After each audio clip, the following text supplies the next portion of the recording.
A very good morning, dear students. I, Doctor, I'm Dr. Kapil Chaturvedi, and today we have to start the lecture of knowledge management. We have to discuss the topic, the role of the information technology in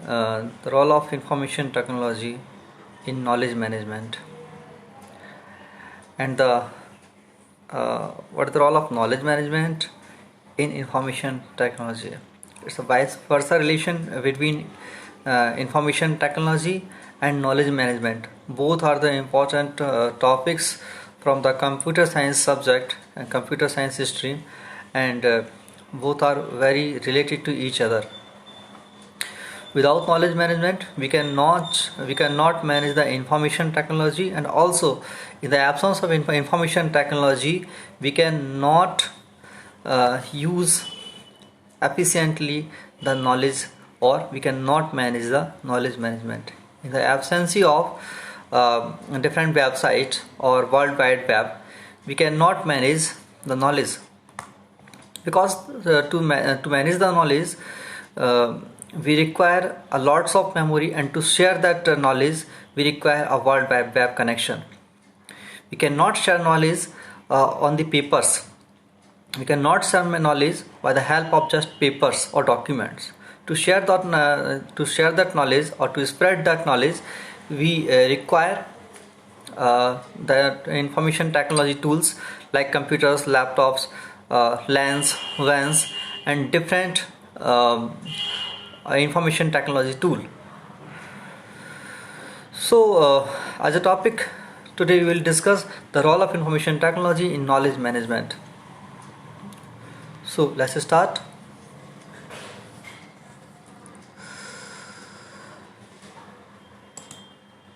So the role of information technology in knowledge management. Knowledge is a vital resource for corporate competitiveness, and there are number of information technology solutions that provide support to knowledge management. One of the relevant issue to be discussed is role of IT in success or failure for implementation of KM. So in the whole process of KM implementation of information technology play a vital role by the use of different applications, web applications, or mobile applications also. So as we discussed that diagram many times, we also discussed that topic during during DSS, decision support system, when we discussed the tacit knowledge topic majorly. In this topic, we discuss the data which is on bottom level will be in huge amount, and after mining that data we fetch the information, and the abstract of information will known as knowledge. But in the whole process we require a internet connection, network connection, computer, and different applications of computer like spreadsheet or any ERP to manage all these things. इस diagram को आप देखिए, हमने इसको DSS में discuss किया था, decision support system में डिस्कस किया था, जिसके बॉटम लेवल पर हमारे पास डेटा था, ह्यूज अमाउंट ऑफ डेटा था, जिस पर हमने माइनिंग को अप्लाई करके हमने इन्फॉर्मेशन फैच किया, और इन्फॉर्मेशन को फैच करने के बाद जो फाइनल हमारे पास एक्सट्रैक्ट आया वो नॉलेज था, और जो नॉलेज था फाइनल नॉलेज, वो नॉलेज हमने फर्दर यूज़ किया as a tacit knowledge.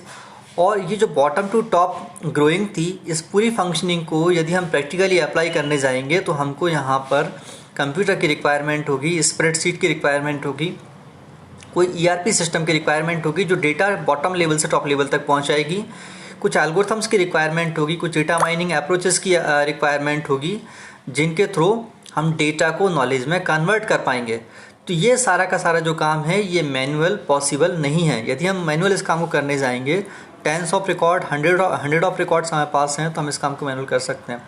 But if we have a lots of millions of billions of data records, then we have a computerized tool to convert that data into knowledge.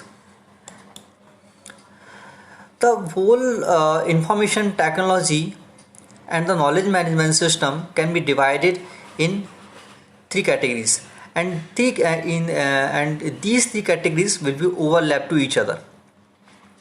यदि हम पूरे knowledge management और information technology को broadly discuss करें तो इसको हम 3 part में क्लासीफाई कर सकते हैं, और ये जो तीनों पार्ट हैं ये आपस में ओवरलैप्ड होते हैं क्योंकि इनका आपस में रिलेशन होता है, ये इंडिविजुअल काम नहीं कर सकते। यदि आप नॉलेज मैनेजमेंट को जानते हो, समझते हो, और इंफॉर्मेशन टेक्नोलॉजी को जानते हो, दोनों से आप बहुत अच्छे से फैमिलियर हो, तो वहाँ पर आप जानते हो कि यहाँ पर 3 चीज़ होगी, एक होगा पीपल, दूसरा होगा टेक्नोलॉजी और तीसरा होगा process. It means technology which is used to generate knowledge and to spread knowledge, and process is the procedure of rule of list which we are using to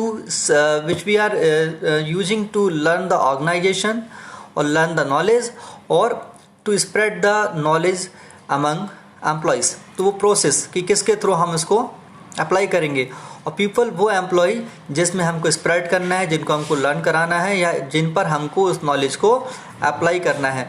सो ये तीनों जो चीज़ें हैं ये इम्पॉर्टेंट पार्ट हैं। यदि हम इंफॉर्मेशन टेक्नोलॉजी की बात करें या नॉलेज मैनेजमेंट की बात करें तो ये 3 इम्पॉर्टेंट चीज़ है। यहाँ पर यदि हम इसके रेशो की बात करेंगे तो 70% ऑफ रेशो आपका पीपल्स का होगा, 10% टेक्नोलॉजी का और 20% प्रोसेस का। प्रैक्टिकल एग्जांपल लेके भी यदि आप इसको समझो तो यहाँ पर सबसे इम्पॉर्टेंट रोल उन लोगों का है जो कि उस नॉलेज को अडॉप्ट करेंगे, और 20% वो प्रोसेस का रोल है जो कि हमको अप्लाई करने के लिए यूज़ करनी पड़ेगी, और 10% वो टेक्नोलॉजी जो एप्लीकेशंस, वेबसाइट या हमने मोबाइल एप्लीकेशंस यूज़ की हैं उनका रोल होगा।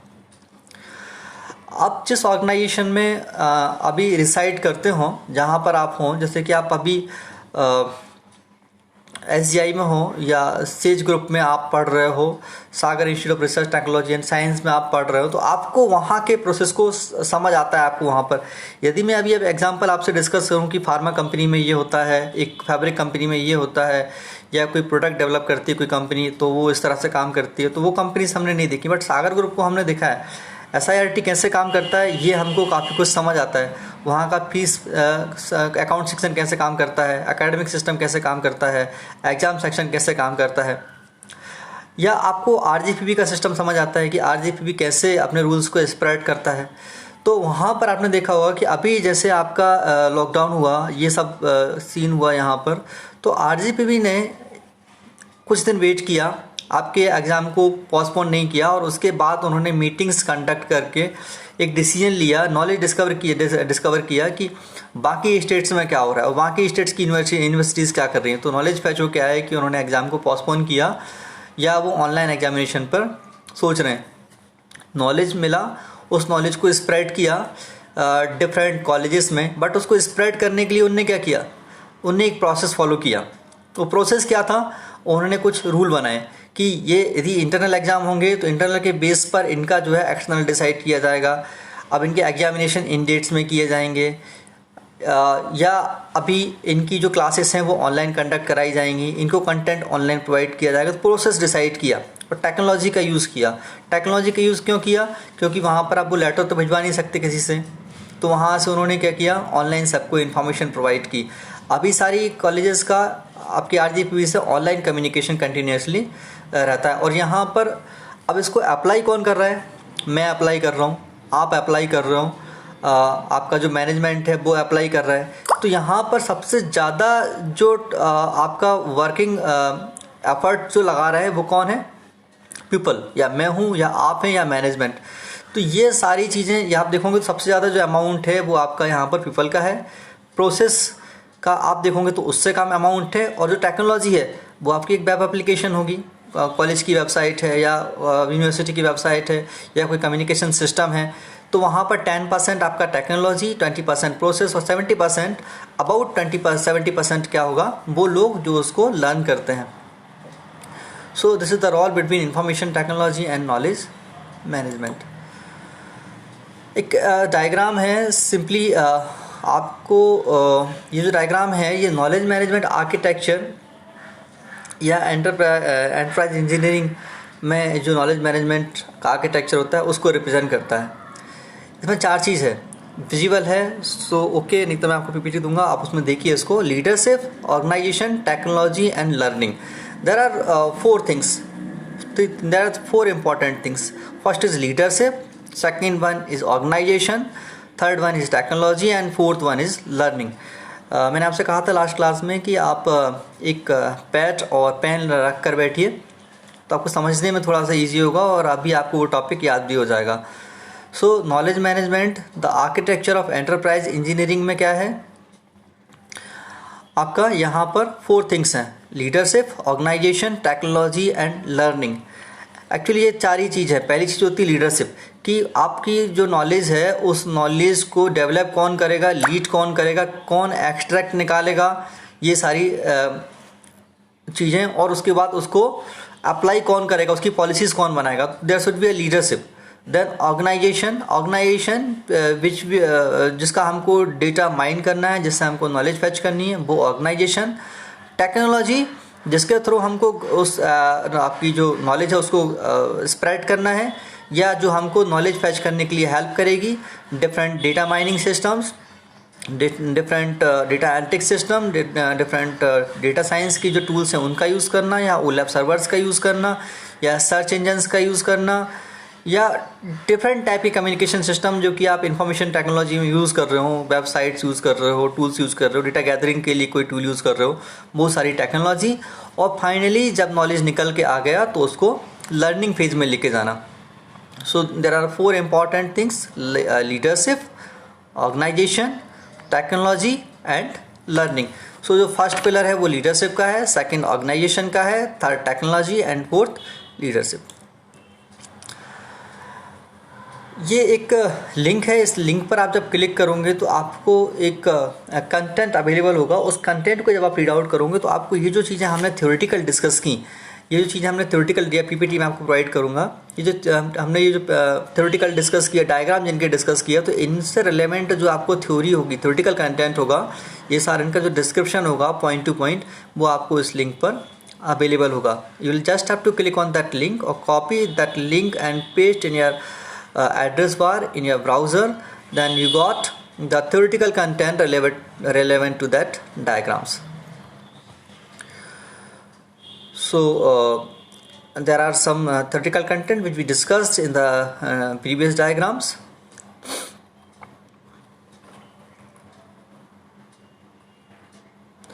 So we discussed four things: leadership, organization, technology and learning, and these similar things we are discussing in the theory.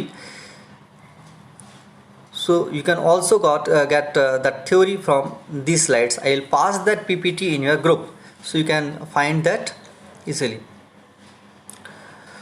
So आज हमने एक टॉपिक डिस्कस किया और उस टॉपिक में जो है हमने role of information technology knowledge management discuss किया, जिसमें हमने उसकी डेफिनेशन को समझा, ये कंटेंट कहना क्या चाहता है।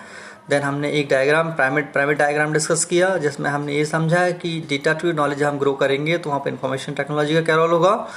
उसके बाद हमने एक रिलेशन समझा पीपल, टेक्नोलॉजी या प्रोसेस के बीच, तो हमको पता चला कि 70% सबसे जो मैक्सिमम रोल है वो पीपल्स का है, देन प्रोसेस का, देन टेक्नोलॉजी का। और फिर हमने एक डायग्राम डिस्कस किया जिसमें 4 पिलर्स हैं, जो कि एक enterprise engineering knowledge management system को रिप्रेजेंट करते हैं, जिसके 4 पार्ट थे: leadership, organisation, technology and learning. So this is our topic, so you will have to complete that topic today. आप इसको आज ही पढ़ेंगे और आज ही उसको कंप्लीट कर लेंगे। I will send that PPT in your group. Thank you. If you have any doubt, you may ask me in my WhatsApp account directly, or you may call me directly. Okay, thank you.